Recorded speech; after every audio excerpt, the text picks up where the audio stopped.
Okay, so here we are for the second episode in the World Tribal Alliance podcast.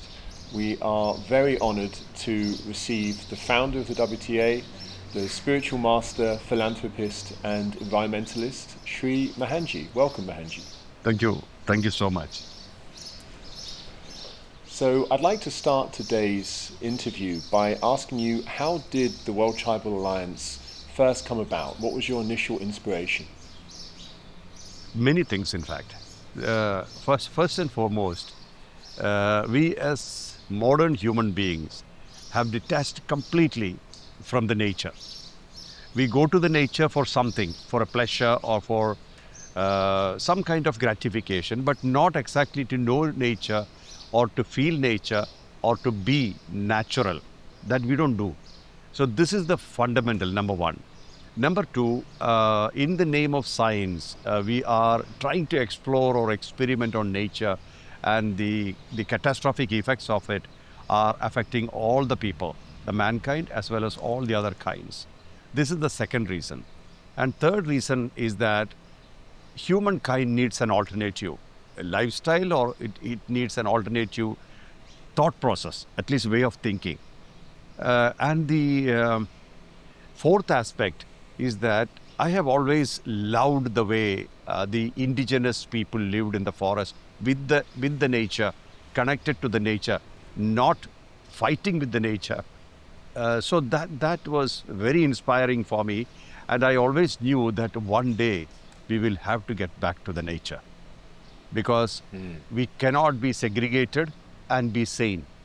So it is at some point in time we will start thinking, what are we missing? And the comfort zones which we have created, the rectangles and the square buildings and the rooms, have taken the essence away from us. We are fighting our own minds inside these cages, while the nature is ready to embrace us and give us back what we lost.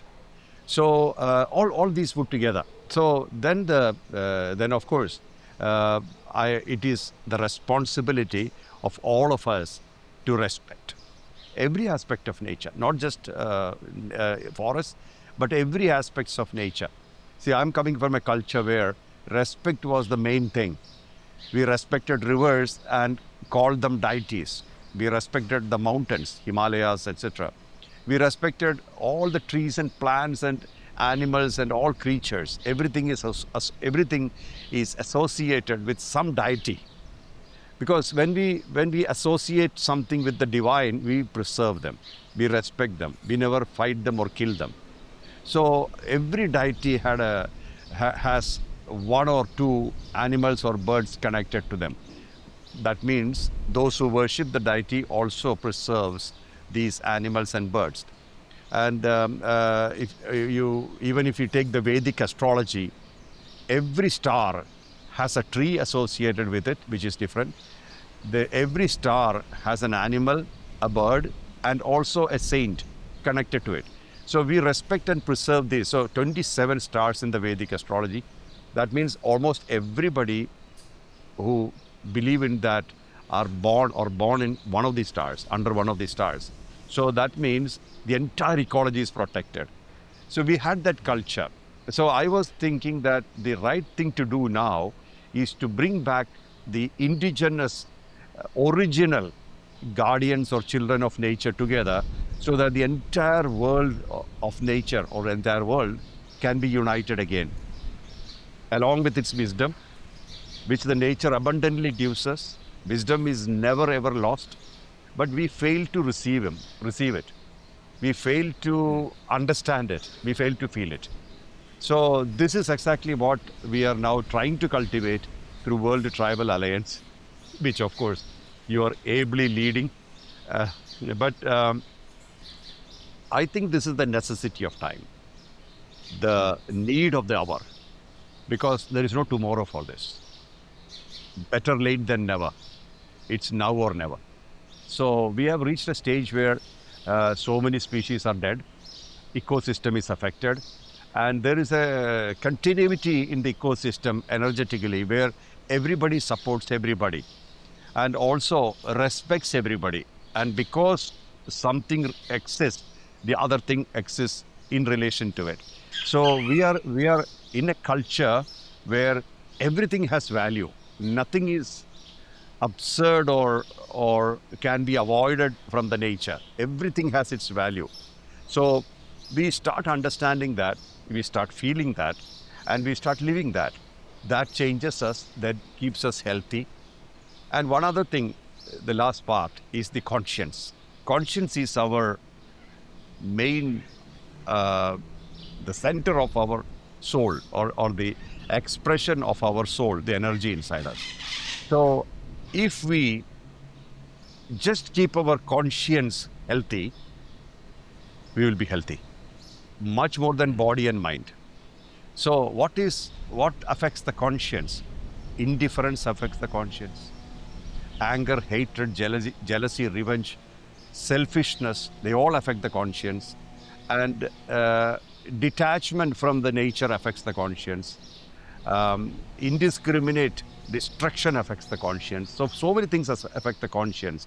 So what we need to do today, every man, woman and children, every man, woman, children what they should do today is to make sure that their conscience is healthy. That's deeply connected to nature. That's nature. Thank you. Fascinating. And you, what's been interesting for me watching you interact with some of these elders is the level of peace that you seem to experience when you're interacting with them, maybe as opposed to the other more contemporary-minded people that I ordinarily see you surrounded with. Could you speak a little bit about how you have found working with these elders and how you perceive them? Natural. One word answer is natural. Why natural? Is because when you love the nature, you are love. When you become love, you have nothing else to give. See, all the other things like anger, hatred, jealousy, revenge, profits, selfishness, these are all things which are like waves of the ocean, while the ocean is love. So when I connect to anybody or all the indigenous heads, I always feel that we are all children, actual children. See, when we were 3-year-old, 4-year-old, we never judged anybody, any children. We were happy playing with them, happy being with them. The same effect when I speak to the indigenous heads, the wisdom keepers. We have spoken to many already.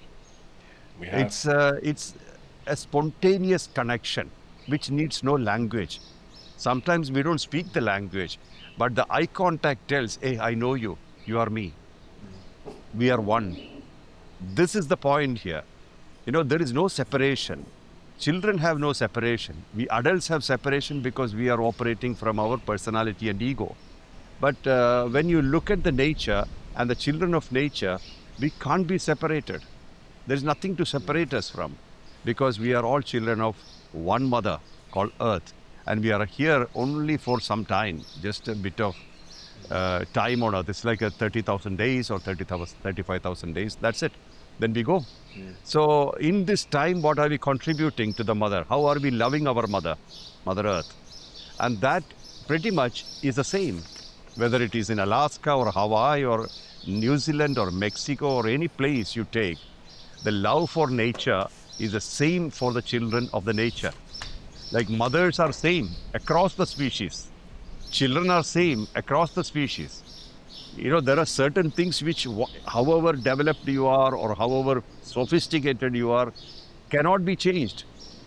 Fatherhood, motherhood, childhood, nothing can be changed. None of these things can be changed. And so are the neutrality and the love of the nature.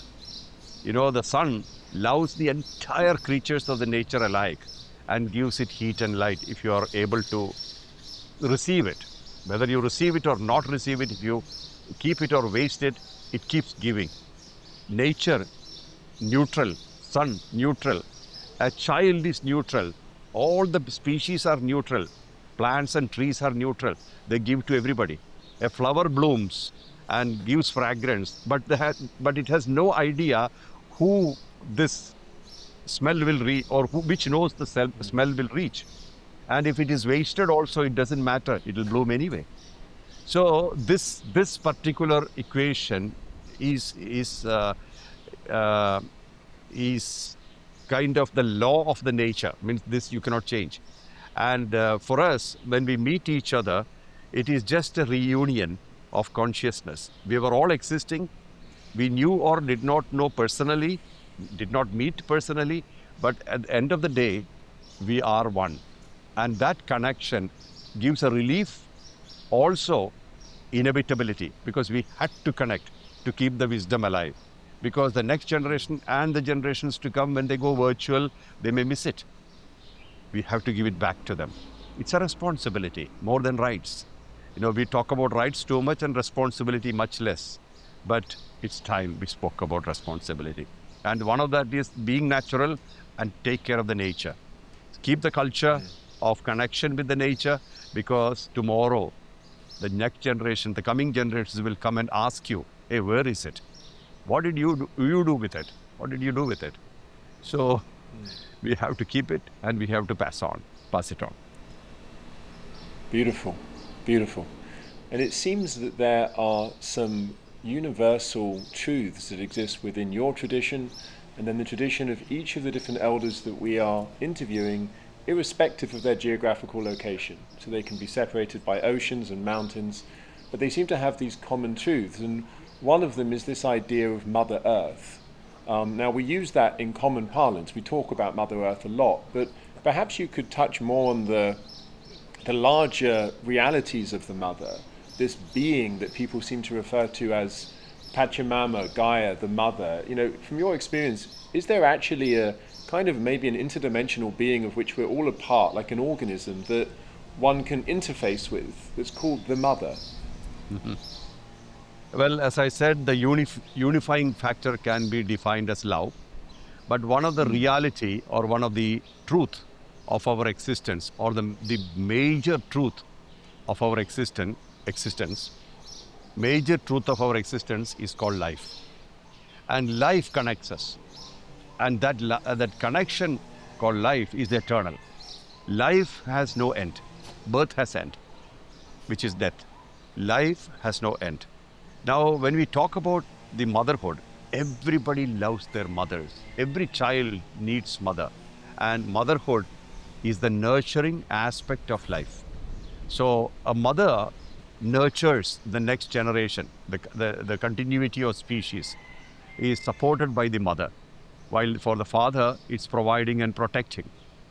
But motherhood is so close to our heart because it's the nurturing aspect. Nurturing made us. Because we are nurtured, we are here. So this is the whole idea. First of all, we should respect life. All lives, not just our life, all lives. And when we respect life, when we respect all lives, we are connected. What we gain is connection. Connection gives security, safety. And another thing, connection gives awareness because we are connected. The fundamental understanding that we maintain is that, hey, we are connected. Connected to what? Connected to everything.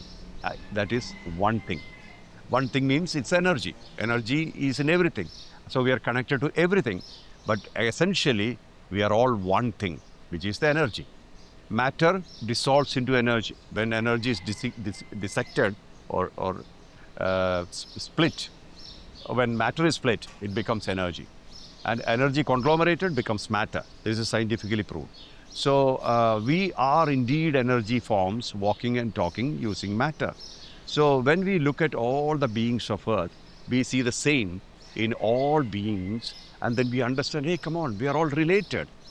I live in the ocean, I live in the skies, I live on Earth, I live everywhere.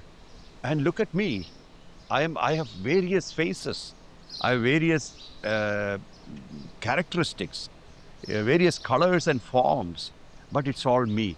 This the indigenous people understood, and they communicated, and they lived together. This is what the modern man is missing in the corporates, in the cities, in the world, where we are bound by squares and rectangles of our life, the rooms and the houses. We are missing this unity. Then we look at all the beings of the world as objects, other than us. It's not part of us. So they are part of us. And if you feel them, you hear them. If you hear them, you know that you are them and they are you. So once we understand that this togetherness, this oneness, is the most essential thing which we had to ever understand, then we are healthy, we are stable, we are effective. So this is the whole, this is another aspect. This is another aspect of the reason for our unification. Beautiful. So there is this loving, nurturing aspect within life called the mother Yes. that all these cultures seem to connect to. It's really quite incredible.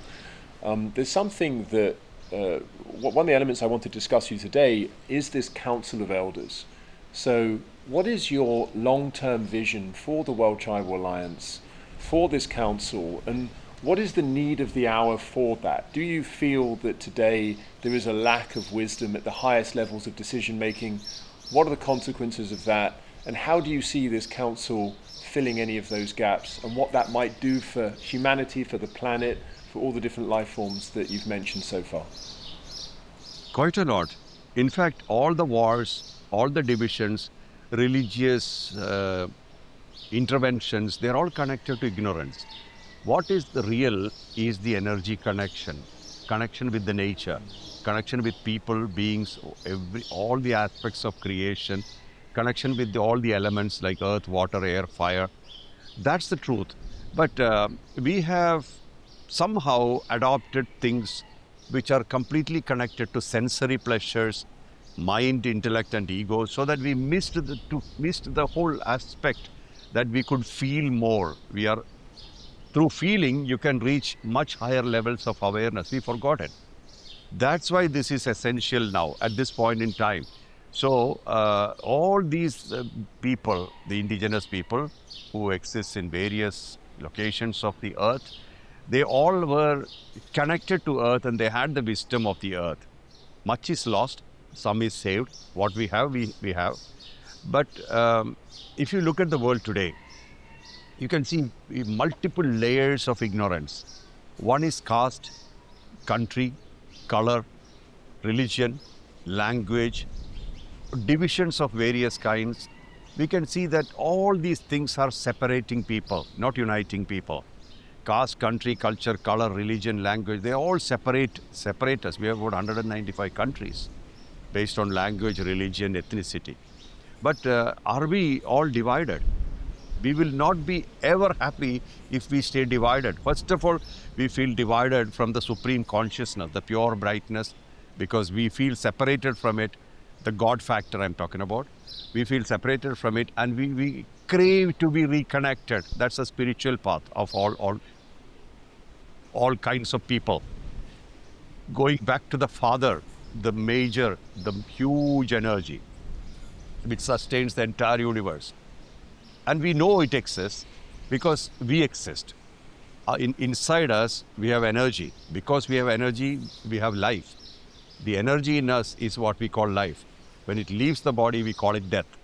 So we know very well we are energy operated, and there is a huge energy operated universe out there. So we know all this. But when we come to earth, we look at all the divisions, we look at caste, creed, country, culture, color, and then we feel separated. And when we feel separated, we are not happy. We are actually angry. We are upset. Also, we are feeling insecure. We are not secure because safety is affected, trust is affected, love is affected. Then what is remaining?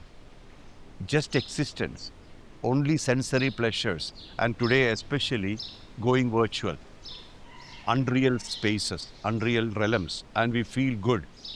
All of us have created our own comfort zone using our mobile phone, our likes and dislikes, our way of entertaining ourselves, and creating islands by ourselves, and we further separated. So if you look at the whole degeneracy, we can see that human beings have consistently degenerated over time. What we lost is connection within the family, within the society, within the nation, and amongst nations, in every level. But at the same time, nature never had that issue. Animals and birds don't have that problem. We make them unnatural, but they are not unnatural. And religion, what is the religion of an apple, an orange, a fruit, a tree, an animal, a bird? Apart from species, they don't have religion, and they are relaxed and free. They don't have a binding. They are happy.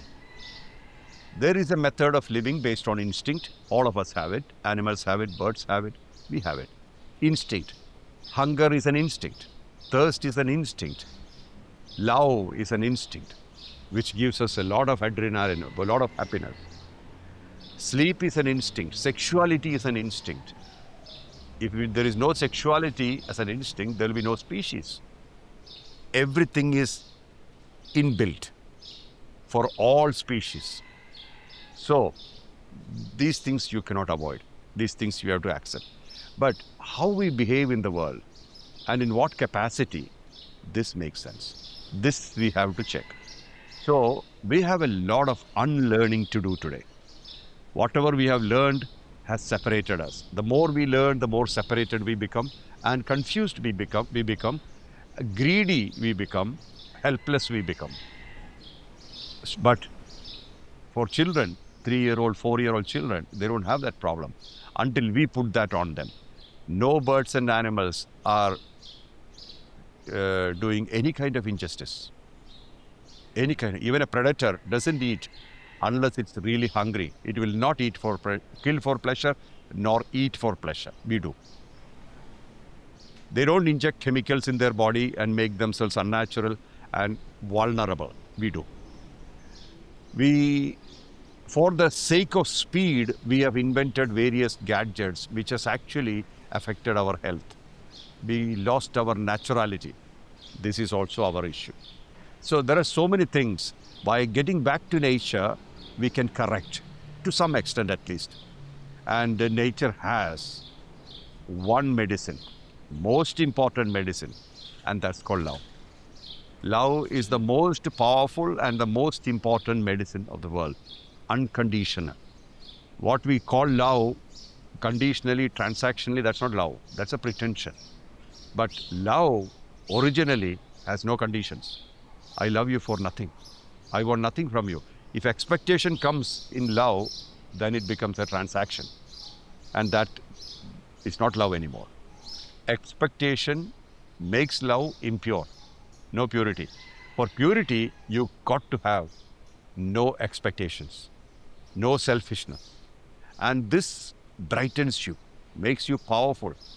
You will not be another brick on the wall, just like we see around. 9 billion people, no faces remembered, and everybody exists in their own islands for their own pleasures, and they die. Nothing is contributed, but a lot is taken. Nothing is contributed, lot is taken.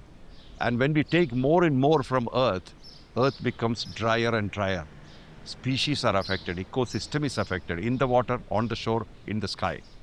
Everywhere, we are responsible. That's why WTA. And do you feel that so the world is obviously organized by these high-level politicians and NGOs and companies, and do you feel that the Council of Elders can play a role at that level to come in and ensure that maybe there is a more wise voice in the room?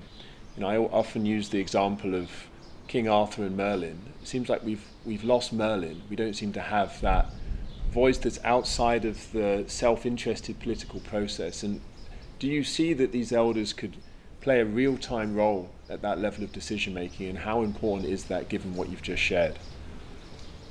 It's a tall order, actually speaking. In the world of noises, silence wins. So I don't think that most of these elders would be speaking too much. There's nothing to teach, nothing to speak, but everything to live. So our lifestyle, our conviction, our commitment, our consistency, they speak. What we do, what we are, that speaks. That's powerful. We talk about all these people the society created, they baked and delivered to the world. If they are selfish, who's responsible? If they are greedy, who's responsible? So the ignorance that is inflicted on every child, asking them to compete and compare, makes them unnatural. Because if you are comparing yourself with another, you have to compromise your naturality, your originality, your authenticity. This is what the nature is avoiding. Nature loves originality. Every leaf is different. Every creation is different. Every creature is different. Every fingerprint is different. Every footprint is different. This is nature. So while nature created authenticity, we, as a society, global society, we removed it. And we created employees. People who are ready to work, or we have created people to work in certain capacities. They don't know. They are just like robots. They think that eating, drinking, sleeping, and dying is what we call as life. Good life means you have a wife, you have a child, you have a house, you have cars or movements and stuff and salaries, and that's good life for them. But nature doesn't agree. What nature believes is that your authenticity is your power, your strength, your signature. So, what we are contributing as indigenous wisdom keepers, most probably when they come in limelight or when they come in the world where people are completely confused or ignorance is ruling, their presence might make a change. We don't have to chase anything. What we need comes to us. How? When we become eligible, when we work, when our work speaks, things come to us. What we need comes to us. What we greed need not come to us, because that's an aberration, that's an hallucination, illusion. What we need will definitely come. And WTA is the right example. How did all these elders come along from various corners of earth? They were all there before. Why did they not unite until now? Because there has to be a time, there has to be clarity of purpose, and there is a real reason for this now. Because we are going more and more ignorant. Even the flavor of diplomacy in the world is changing. It's becoming one-upmanship. I command and you obey. All kinds of things. On one side, religion is killing people. Thousands of people are dead because of religion. Torturing, capturing, killing. Ignorance, deep ignorance. In the name of God, people are dying on streets. Ignorance. And these are things which the indigenous mindset can change in the world. That's wonderful. That's really wonderful. It's truly an honor to be a part of such a platform. And one of the last questions I had was for you personally, Mohanji. You, in your own journey, spent quite extended periods in nature, in the Himalayas and in other places. Can you maybe share with us how natural landscapes, mountains, rivers, forests have contributed to your own spiritual development and your own life? I would say my time in the nature is equal to my time in the womb. Natural. Nothing to prove. Nobody to approve. Being natural, nobody to compare, nobody to compete, nobody to guide. So when you sink into yourself, your own naturality, you find all answers. And some of the greatest answers we receive are through silence, not through words. And if at all words are required, they are very brief. One of the things which I tell you as an example, I was sitting meditating in a cave called Vasishta Cave in Himalayas. I heard a voice. I didn't see anybody. There was nobody around me, nobody in the cave. I was isolated. I heard a voice, catch your spine. That was my turning point. My whole life started rotating around my spine, and the 360-degree level of awareness connected me with the nature more and more. I could feel more and more. We stopped feeling. We started hearing. We started seeing more. And we started smelling, tasting, touching more. We lost it. They are all needed for karmic exhaustion, for exhausting our desires, our vasanas. That's good. But beyond that, feeling is the more real. The soul talks to you through feelings. Your hunger is a feeling, thirst is a feeling, sleepiness, feeling sleepy is a feeling. So we are used to feelings. That starts getting more perfected because we have a step, we are a step away from the noises of the world. When we are a step away from the noises of the world, we start catching the truth, the real vibrations, the hum, the silence. And from that silence, all the noises have come, and you can go to the origin of those noises, which is silence. And then you understand that we belong there. We are from there. So for me, this is a womb experience. Nature is a womb experience, completely isolated, but completely protected. Totally alone, but complete. And aloneness perfected me. We don't need anybody's approval to feel. We don't have to prove anything to the world. There's nobody to compete with in the world. These are all illusions. We feel that I can compete with another and succeed. Till when? Until when? This is all illusion. So we completely unceremoniously discard all the illusions, and then you look at yourself and you see that, hey, I found myself. That's all I had to find. In this life, there was nothing else to find. That makes us one with the nature and one with all the children of the nature. And that brings us or delivers us real. The real person is delivered. Now, if tomorrow I die, I have no problem, no regrets, nothing more to do. So you feel very confident, very stable, and very connected. That's what you get when you discard the duality part and the feeling that I have to achieve this, I have to achieve that, I must have 1,000,000 or 1,000,000,000, all these illusions. Because they are all tools. We should not get carried away. I've seen many, many rich people, completely poor.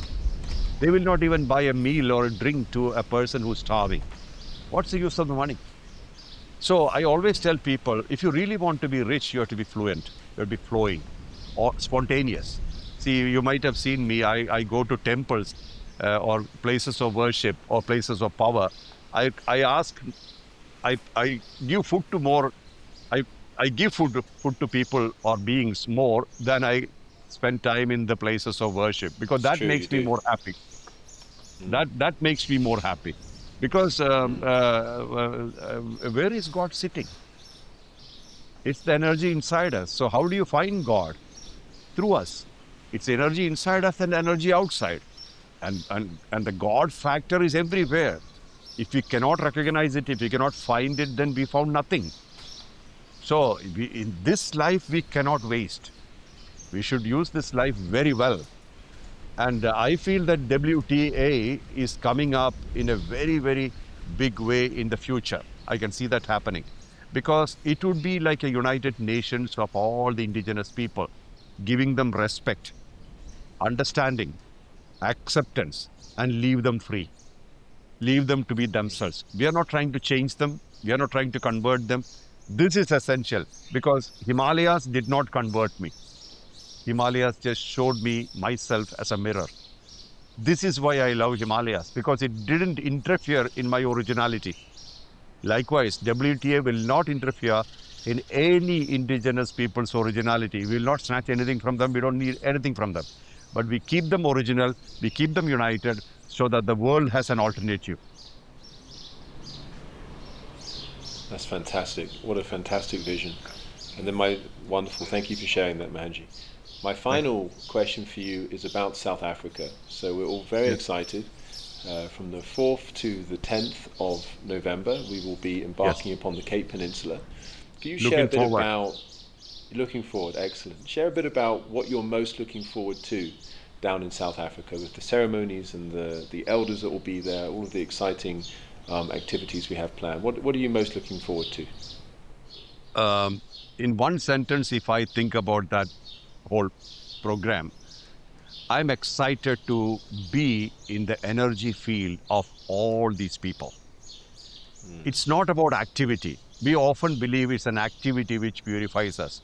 It's the energy that purifies us. Activities can have plus and minus, but energy never lies, never ever stops delivering. Energy never betrays, energy never lies. So when you are in the energy field of like-minded people, the strength is the innocence, because they need nothing from us, we need nothing from them. That purity, that innocence, that connection stabilizes us. Not just us. I believe that will be like a melting pot, or a place of conglomeration. The energy of that will reach the entire world in some level. So I'm looking forward that, because this is the beginning. It's not the end. We are all uniting. We are all coming together for the sake of giving an alternative to the current generation and the generations to come. And this is the beginning of something very large and very beautiful. And I think the earth will stand up in awe because of this congregation and conglomeration. And more than that, the great scientists and the great people of our time, like Craig Foster, Zach Bush, and all these luminaries are coming or participating, and they are real people. They mean real. They want things real. This is not for anybody's glory.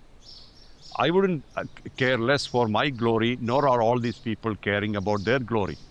But when we understand clearly that this is inevitable, this had to happen in this time, and we are all chosen as instruments, all that remains in our hearts, especially mine, is gratitude.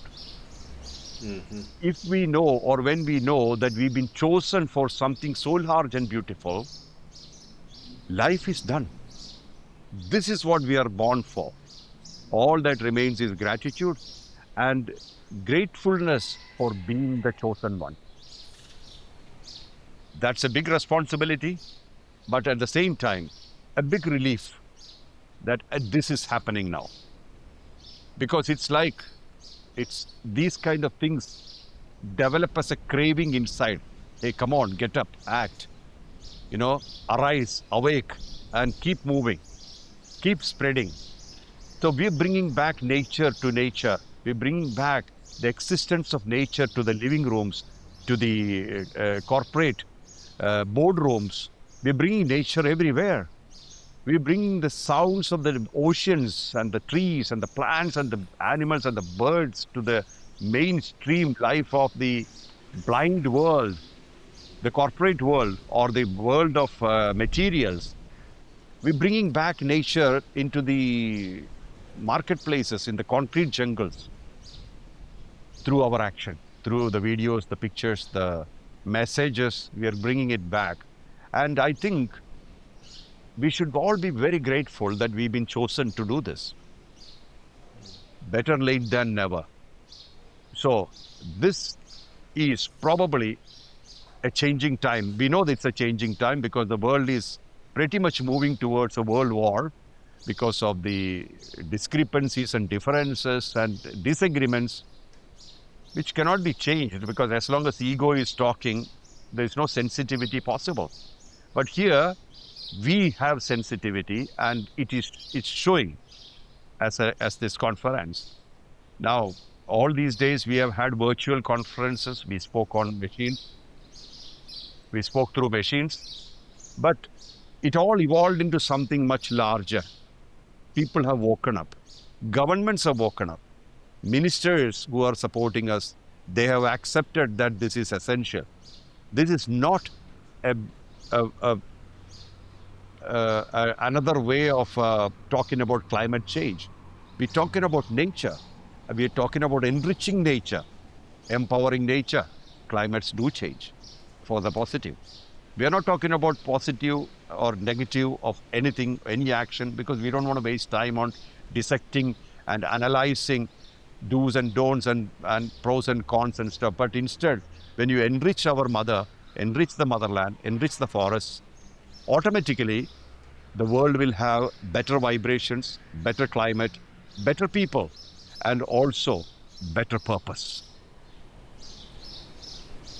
Beautiful, beautiful. We're all so fortunate to have a front row seat to this. It feels like this was agreed to eons ago. It does feel significant. It does feel prophesized, and that's something, as you know, that all of the elders have come back with. That they feel that this is to some extent the fulfillment of their own prophecies. So all that's left to say is just a huge thank you to you, Mohanji, for having the inspiration and the courage to make this thing happen, for empowering myself and the rest of the team to take action upon that vision, and to bring us all together in South Africa. So thank you so Thank you, much. It's really been an honor. and you have done a wonderful job. And it goes without saying that the amount of work you have done cannot be measured. Now let the history talk about it. For what transformation happened because of your efforts, you and your team, your efforts. World will talk about it through the transformation. The impact that this creates will be the message. We don't have to talk too much, but let the impact talk. I congratulate you for all that you have done, and I wish you great strength and power to take it all the way further through generations, at least through time, so that your legacy stays. Wish you all the very best. Thank you, Mohanji. And again, I have nothing but gratitude and to you and to the tradition of masters of which you are a part. Thank you, and we will Thank see you. you in South Africa. See you. Thank you so much. All the very Namaste. best. Thank you, Mohanji. Yeah, namaste.